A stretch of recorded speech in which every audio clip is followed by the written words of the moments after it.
अस्सलाम वालेकुम viewers, welcome back. आज हम बेसिक फॉर्मेटिंग को सीखेंगे। लास्ट क्लास में हम लोगों ने कुछ वर्क किया था सेल्स के ऊपर, रोज़ के ऊपर और कॉलम्स के ऊपर। लास्ट लेक्चर में मैंने आपको कॉलम इंसर्ट करना, डिलीट करना, वर्कशीट इंसर्ट करना, डिलीट वगैरह करना ये बताया था। आज मैं आपको रोज़ की हाइट और कॉलम की जो विड्थ है उसको इंक्रीज़ करना या डिक्रीज़ करना बताता हूँ। ठीक है, देखिए जब आपको रोज़ की हाइट को इंक्रीज़ या डिक्रीज़ करना हो तो उसके लिए देखिए जब आप यहाँ पे आते हैं लाइक ये देखें तो ये एक कर्सर जो है वो चेंज होके एक अप डाउन एरो इस किस्म के एरो में चेंज हो जाता है। जब ये चेंज हो जाए माउस का बटन दबा के रखें और उसकी हाइट को इंक्रीज़ कर लीजिए। ठीक है, लाइक अगर मुझे यहाँ की हाइट बढ़ानी है तो ये, और इसी तरीके से ये देखें आपको जहाँ की भी हाइट बढ़ानी है तो इस तरीके से बस जब ये कर्सर चेंज हो जाए ठीक है आप इसको ड्रैग कर लीजिएगा। ठीक है, बिल्कुल ये देखिए इस वक्त मैं 11 की ये दरमियान वाली जो लाइन है यहाँ पे आया हूँ। सही है, इंक्रीज़ करने के लिए नीचे ड्रैग कीजिए और डिक्रीज़ करने के लिए ऊपर की तरफ ड्रैग कीजिए माउस का बटन दबा के। सेम यही ऑप्शन कॉलम्स के लिए, लाइक ये देखिए इस तरीके से इंक्रीज़ और डिक्रीज़। ई और एफ की दरमियान की जो लाइन है उस पर जैसे ही मैं आया हूँ तो देखिए इस वक्त कर्सर चेंज है। अगर मैं यहाँ पे आता हूँ तो कर्सर हमारा दूसरा चेंज हो गया। जब वो इस शेप में आ जाए माउस का बटन दबा के रखें और ये इस तरीके से इसको डिक्रीज़ या इंक्रीज़ करें।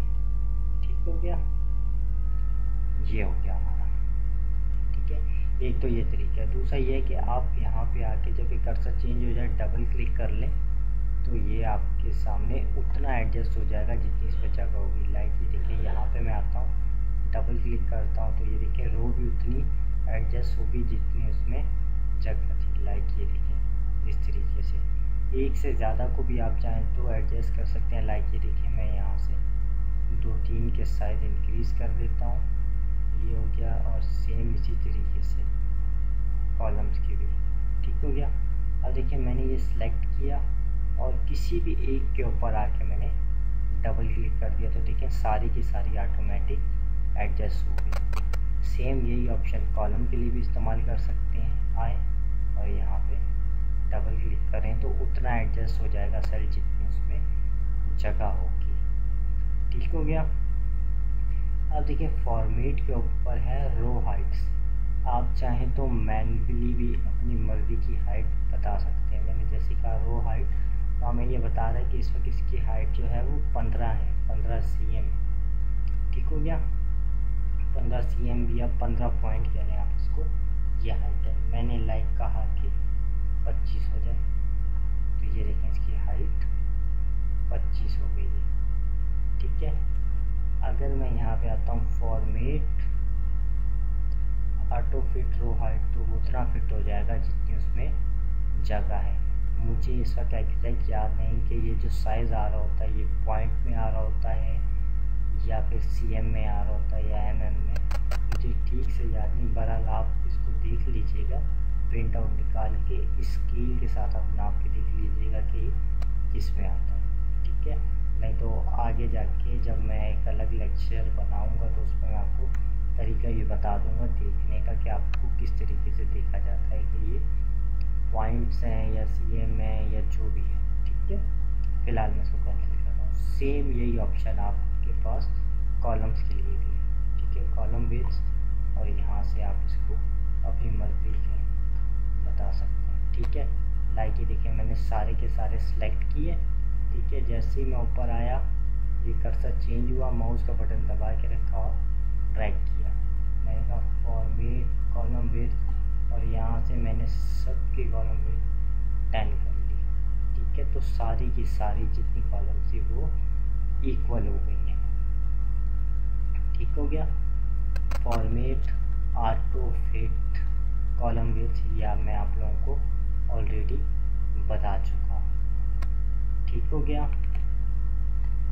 अब बात करते हैं हम लोग फॉर्मेटिंग की, लाइक जो मैं वर्ड वगैरह में भी आपको बता चुका हूँ। ठीक है, ये देखें, अगर आपको ये मैंने सेलेक्ट किया, बोल्ड थोड़ा सा हो जाएगा। ये सारी चीज़ें माइक्रोसॉफ्ट वर्ड की बता चुका हूँ। लाइक ये देखें, इटैलिक, अंडरलाइन, ये अगर किसी को ये ऑप्शन नहीं पता तो वो माइक्रोसॉफ्ट वर्ड की जो है फॉर्मेटिंग की क्लास मेरी देख ले, तो ये सारे ऑप्शन उसमें सेम है। ठीक है, ये तमाम के तमाम फाउंट इंक्रीज़ करना, डिक्रीज़ करना, तमाम के तमाम सेम है। जो फ़र्क है, डिफरेंस है, उसके बारे में मैं आपको बता देता हूँ। लाइक ये देखें, फिल, सही है, तो आप अगर चाहें तो इनको अपनी मर्ज़ी का कोई फिल कलर भी दे सकते हैं। मैंने यहाँ से खोला इसको और मैंने कहा ग्रीन, ठीक है, येलो, या जो भी कलर मैं देना चाहूँ उसको यहाँ से दे सकता हूँ। ठीक हो गया। इसके अलावा देखें, ये जो हमारे सामने इस वक्त लाइंस नज़र आ रही है, ये हमारी ग्रिड लाइन है। ये प्रिंटिंग में नहीं आती। ठीक है, अगर आप इस शीट को प्रिंट करेंगे तो आपके सामने ये लाइंस नहीं आएंगी, क्योंकि ये सिर्फ ग्रिड लाइंस है। अगर मैं चाहता हूँ कि ये लाइंस प्रिंट हो तो उसके लिए पहले मुझे यहाँ पे इन ग्रिड लाइन को बताना पड़ेगा कि यहाँ पे भाई आप ये लाइन लगा दो। लाइक ये देखिए, मैंने इसको सेलेक्ट किया, इस वक्त देखिए यहाँ ये सिर्फ एक नीचे के करीब एक लाइन शो कर रहा है। अगर मैं इसको क्लिक करता हूँ, ये देखिए ये थोड़ा सा वाज़े हो गया, और अगर मैं छोड़ता हूँ तो देखिए आपको एक ब्लैक कलर की लाइन अगर ठीक से नज़र आ रही हो तो ये ब्लैक कलर की लाइन आ गई। इसका मतलब कि ये लाइन अब प्रिंटिंग में प्रिंट होगी। इसके अलावा यहाँ पे डिफरेंट लाइन है। लाइक ये देखें, जैसा कि इस वक्त सेलेक्ट था, bottom border, top border, left, right, no border. अगर आपको हटाना है, कोई बॉर्डर नहीं रखना, आप सेलेक्ट करें, या मैं ऐसे करता हूँ, इसको सेलेक्ट करता हूँ, यहाँ से खोल के पहले ऑल बॉर्डर, ऑल चारों तरफ। तो अब ये देखिए, ये लाइंस जो हैं ये वाज़े हो गई हैं। अब आपको दोनों में डिफरेंस नज़र आ रहा होगा। ये लाइंस पेंटिंग में आएंगी, ये लाइंस नहीं आएंगी, क्योंकि ये ग्रिड लाइंस है। ठीक हो गया। अगर आपको लाइंस रिमूव करनी है, सेलेक्ट करें और यहाँ से आप आएँ और ये नो बॉर्डर, और ये लाइनें यहाँ से हट गई हैं। ठीक हो गया। अब एक और चीज़ आपको बता दूँ, लाइक मैं इसका साइज़ ज़रा इंक्रीज़ कर लूँ। ठीक है, तो ये ऑप्शन आपको माइक्रोसॉफ्ट वर्ड में पता था, ये लेफ़्ट अलाइन, ये सेंटर अलाइन, और ये जो है आपका राइट अलाइन है। ठीक है, ये ऑप्शन ये नए। ठीक है, इसका मतलब है बॉटम अलाइन, इसका मतलब है मिडल अलाइन, और इसका मतलब है टॉप अलाइन। ठीक है, तो ये देखें, ये आपका टॉप अलाइन है। ठीक हो गया, ये आपके ऑप्शन है। इसको एडजस्ट करता हूँ मैं दोबारा। ठीक हो गया, हमारे पास ये हो गया। अब देखें यहाँ पे इस वक्त आपको ये नज़र आ रहा होगा कि ये देखें, ये तकरीबन ए से लेके एच तक ये तमाम के तमाम सेल जो है ये आपस में मिले हुए हैं। ठीक है, तो इसको कहा जाता है सेल्स को मर्ज करना। ठीक है, किस तरीके से होता है, लाइक ये देखें, यहाँ से मैंने इसको पहले ऑफ़ करके दिखा देता हूँ आपको, ये दोनों। ठीक है, ऑफ हो गए। अब मैंने यहाँ से सिलेक्ट किया तमाम का तमाम। ठीक है, जितने सेल्स को मुझे मर्ज करना था, तमाम का तमाम सिलेक्ट हुआ, मैंने कहा मर्ज एंड सेंटर। ठीक हो गया। इसी तरीके से मैंने इसको सिलेक्ट किया और कहा मर्ज एंड सेंटर। ठीक हो गया। अब बात करते हैं हम लोग राइप टेक्स्ट। राइप टेक्स्ट ये आपको नीचे दिखा भी रहा होगा कि राइप टेक्स्ट से होगा क्या। ठीक है, ये देखें, अगर मैं यहाँ पे कोई अल्फाज लिखता हूँ, लाइक मैंने कहा यहाँ पे welcome to Urdu IT point, तो ये देखें, ये सेल से क्या हो गया, बाहर हो गया। अब अगर मैं एरो की या टैब से आगे जाऊं और ये देखिए मैं नेक्स्ट लाइन में हूँ, अगर मैं यहाँ पे कुछ लिखता हूँ तो वो बैकग्राउंड जो हिस्सा है वो देखिए वो नहीं नज़र आ रहा, और ये प्रिंटिंग में भी इसी तरीके से आएगा। ठीक है, तो अब मैं क्या चाहता हूँ कि ये जो वैल्यू है, ठीक है, ये इसी सेल में नीचे जो है आ जाए, शो हो जाए, मतलब कि जितना हिस्सा इस सेल से बाहर जा रहा है वो इसी के अंदर एडजस्ट हो जाए। मैं नहीं चाहता हूँ कि मैं इसको इंक्रीज़ करूँ इसका साइज़।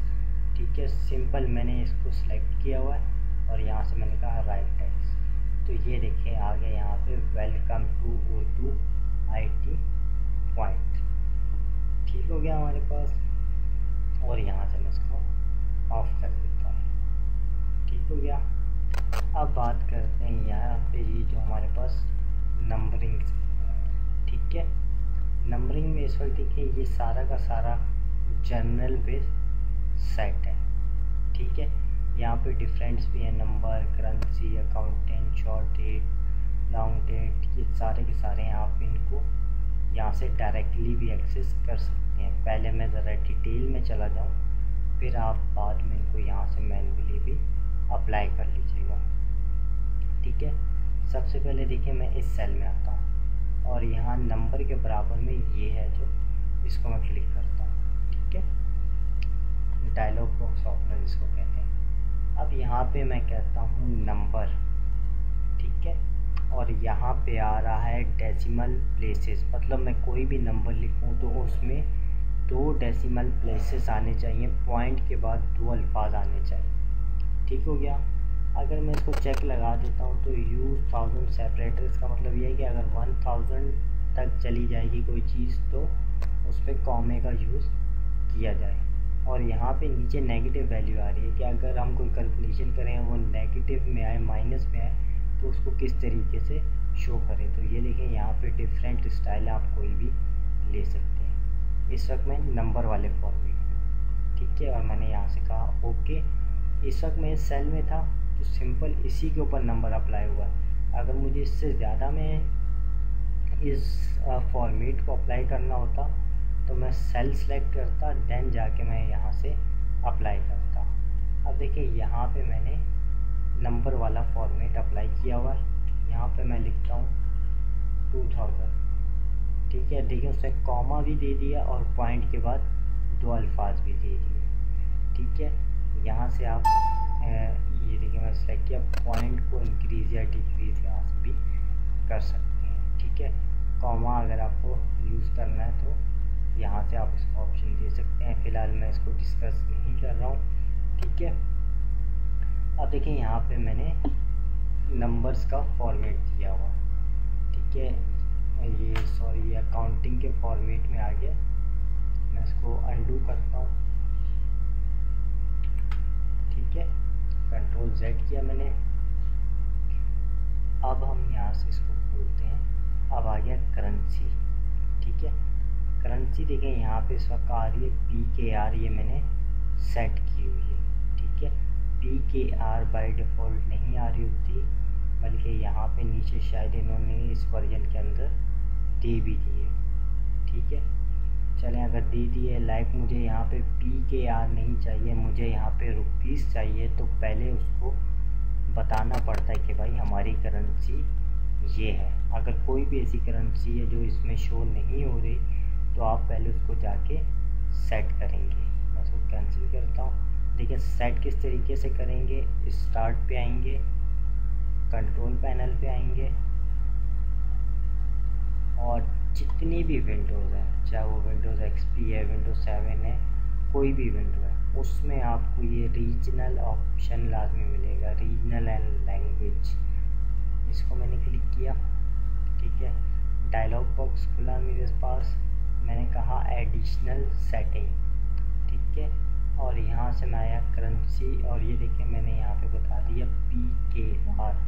ठीक है, इसको अगर मैं रुपीज़ कर दूँ, मैंने कहा R और S और देन स्पेस दे दिया या डॉट डालना है, जो भी डालना है, ओके किया और ओके किया, देन वो यहाँ पे मुझे रुपीज़ शो करेगा। लाइक मैं करेंसी पे आया तो ये देखिए मेरे पास ये रुपीज़ भी शो कर रहा है। तो कोई भी ऐसी करेंसी जो यहाँ पे अवेलेबल नहीं है उसको आप इस तरीके से अप्लाई कर सकते हैं। फ़ायदा क्या होता है कि आप लाइक मैं आपको बता भी देता हूँ किस तरीके से, प्रैक्टिकल करके बता देता हूँ रुपीज़। इसको मैं ऐसा करता हूँ, यहाँ पे मैं ये सेलेक्ट पूरी रेंज सेलेक्ट करता हूँ।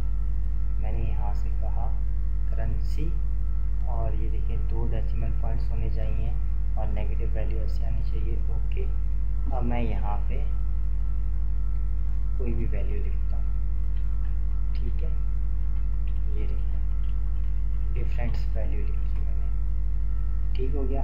अब अगर मैं इनको जमा करना चाहूँ तो ये देखें इज इक्वल का निशान, ये सेल प्लस ये सेल प्लस ये सेल प्लस ये सेल प्लस ये सेल प्लस ये, सही है। ये मैं थोड़ा लॉन्ग तरीका मैंने आपको बताया है, सही है। अदरवाइज़ दूसरे ऑप्शंस भी होते हैं जिनके ज़रिए आपको हर एक को बार बार बताना नहीं पड़ता, जो मैं आपको आगे जाके एक अलग से लेक्चर रखा उसमें बताऊंगा, ठीक है। सिंपल मैंने कहा कि इनको आपस में प्लस कर दें, तो देखिए इसने प्लस कर दिया और साथ में रुपीज़ का साइन भी आ गया। अगर मैं इसको इस तरीके से लिखता, लाइक मैंने कहा रुपीज़ 2000, ठीक है। इसने ऑलरेडी ले लिया, इसको मैं थोड़ा सा दूर करके लिख लेता हूँ, ठीक है, क्योंकि बराबर में फॉर्मेट लगा हुआ था, इसलिए उसने वहाँ से इस फॉर्मेट को कॉपी कर लिया, ठीक है। 1000 और यहाँ से लाइक रुपीज़ 2000, ठीक है, ये हो गया। अब देखिए क्या हुआ, मैंने RS ये लिखा, जैसे ये आर कैपिटल था और एस छोटा था, तो इसने ऑटोमेटिकली इसको डिटेक्ट कर लिया कि ये हमारी करेंसी है। और ये देखिए ये RS मैंने दोनों कैपिटल में लिखे हैं, तो इसने यहाँ पे डिटेक्ट नहीं किया कि भाई ये करेंसी है। अब अगर मैं यहाँ पे करता हूँ इक्वल का निशान, ये सेल प्लस ये सेल, ठीक है, इंटर करता हूँ तो इसने एरर दिया, सही है, क्योंकि ये देखिए इसने इसको करेंसी डिटेक्ट नहीं किया, इसलिए ये कैलकुलेशन नहीं कर रहा। इसलिए हमें फॉर्मेट सेल के ऊपर आके इसको बताना पड़ता है कि भाई इस सेल के ऊपर करेंसी का फॉर्मेट है और ये हमारी करेंसी है। उसमें ये होता है कि हमें खुद से लिखने की ज़रूरत नहीं, जैसे मैंने यहाँ पे लिखा RS, सही है, लिखने की ज़रूरत नहीं है, ठीक हो गया। और आप देन उसको कर सकते हैं। अच्छा, मैं इसी को दोबारा सेलेक्ट करता हूँ। ये देखिए करेंसी में क्या है कि ये सारे के सारे देखिए कोई RS कहाँ है, कोई RS कहाँ है, कोई RS कहाँ है। अगर मैं इस पर अकाउंटिंग का फॉर्मेट लगाऊँ, सही है, और ओके कर दूँ, तो ये देखिए सारे के सारे RS एक साइड पे आ गए, ठीक हो क्या। इसी तरीके से अगर मैं आता हूँ डेट टाइम, सही है, तो यहाँ पे डिफरेंट फॉर्मेट्स हैं टाइम के, लाइक यहाँ पे मैंने कहा जैसे कि आज डेट है 2 फरवरी 22, तो ये देखिए इसने सिंपल यही लिखा है 2 Feb। अगर मैं यहाँ से इसको फॉर्मेट लगा देता या पहले से लगा हुआ होता, ठीक है, तो ये देखें कोई भी आप यहाँ से फॉर्मेट ले सकते हैं, वैसे ही आपको डेट वहाँ पे नज़र आएगी, ठीक हो गया। ये है, इसी तरीके से सेम ऑप्शन है, देखिए टाइम का है, टाइम आप ले सकते हैं। परसेंटेज का, परसेंटेज वाले को चले मैं लास्ट में जब फार्मूले का लेक्चर करेंगे उसमें आपको बता दूंगा। फ्रिक्शन और ये बाकी तमाम के तमाम उसी में बता दूंगा, ठीक है। अलाइनमेंट, फॉन्ट, बॉर्डर, ये सारे हम यहाँ से देख चुके हैं। अलाइनमेंट हो गई, फॉन्ट हो गया, ठीक है, फॉन्ट यहाँ से चेंज करना, इंक्रीज डिक्रीज करना, बॉर्डर यहाँ से देख चुके हैं, फिल करना हम यहाँ से देख चुके हैं, ठीक है। ये तमाम के तमाम हमारे ऑप्शन हो गए। तो आज की क्लास में हम लोगों ने क्या सीखा, बेसिक फॉर्मेटिंग सीखी, ठीक हो गया। नेक्स्ट क्लास में हम लोग एडवांस फॉर्मेटिंग सीखेंगे, जैसे डुप्लीकेट्स रिमूव करना, कुछ डुप्लीकेट वैल्यूज़ आ जाती हैं उनको रिमूव करना, और दीगर जो हमारे एडवांस फॉर्मेटिंग्स हैं हम उनको देखेंगे।